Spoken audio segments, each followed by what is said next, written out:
There was a boy, a very strange, enchanted boy. They say he wandered very far, over land and sea. A little shy and sad of eye, but very wise was he. And then one day, one magic day, he passed my way.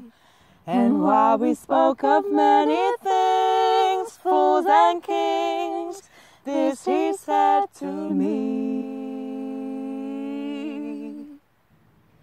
the greatest thing you'll ever learn is just to love and be loved.